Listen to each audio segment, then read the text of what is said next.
Do your best. Did you give your best in that situation when you go home or when you leave a social situation? I would ask you to ask yourself this question here on a scale between 0 to 10. Did I give my best today? If it's less than 8, ask yourself why? Why do you think it's less than 8? And if it's 8 or higher, you can congratulate yourself. The goal here is to give you best and discover what is preventing you from giving your best so that you can uncover the unconscious things that are holding you back. And that helps you a lot. It's important to understand that giving your best doesn't mean always succeeding. Success is not something consistent. Success is doing the best that you can at any moment in time with the information that you have and trusting your capabilities. The better your strategies, the better your intuition, and the better skills that you have, the most success you would have. It's not about having success of the time because it's not something that you control. It's about giving your best all the time. It's not about winning all the time. It's about giving you best all the time to try to win. What's the difference? You don't control success, but you control giving your best to maximize your chances of success. Success is not in your control, but giving your best is if you understand that you only control your 50% and the others. The environment has their 50%, the others have their 50%.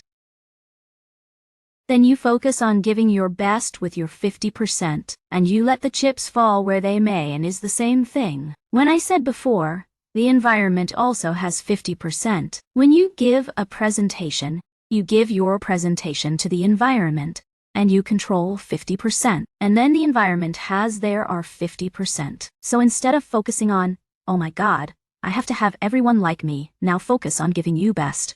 Focus on giving your best presentation. And it is really important when you are analyzing your success and how you interact with others. Focus on the things that you can control and maximize them.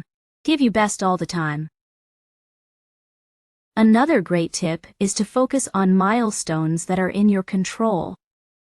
If you want to boost your motivation and the motivation of your team, focus on the milestones that are in your control. Are you focused on an outcome that is in your control? All depends on external factors. If you think about your success in communicating, trying to communicate the best that you can, and constantly improving your communication, and you are always trying to be a better person, or are you only focused on the outcome? I only focus on the success. Why are you focusing on growth, on being a better person? If the outcome is not in your control, you would experience a lot of stress. For example, let's say that you need to achieve a certain amount of seeds with your team.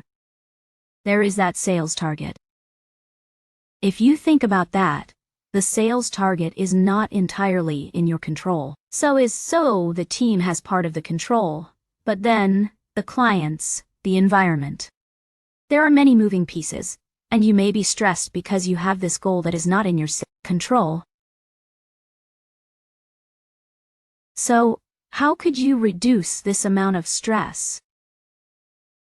It's about showing people the things that are in their control. So, if you talk to them, and you just say, oh, you must achieve that amount of sales by the end of the month, you are giving them an outcome. So it's not really in their control because it doesn't only depend on them, but if you try to break it down into small milestones that are fully in their control, they can have higher chances of achieving that goal. For example, if you tell them you have to call 100 people a day and go for the close on every call, you have to role play 30 minutes a day with a superior, and you have to ask questions to their superior when there is a need and when you want to improve something. So if you break down the huge goal, that's not in their control. That is making that amount of sales.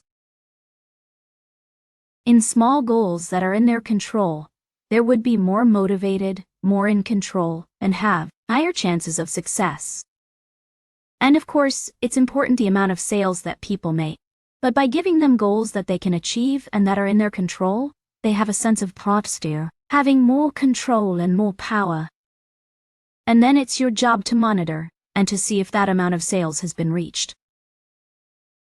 But you gave them goals that were in their control. You can talk about the goals that are not in their control, like the amount of sales, but it's important that you give them goals that are in their control so that they can have more success, more motivation, and higher chances of improving.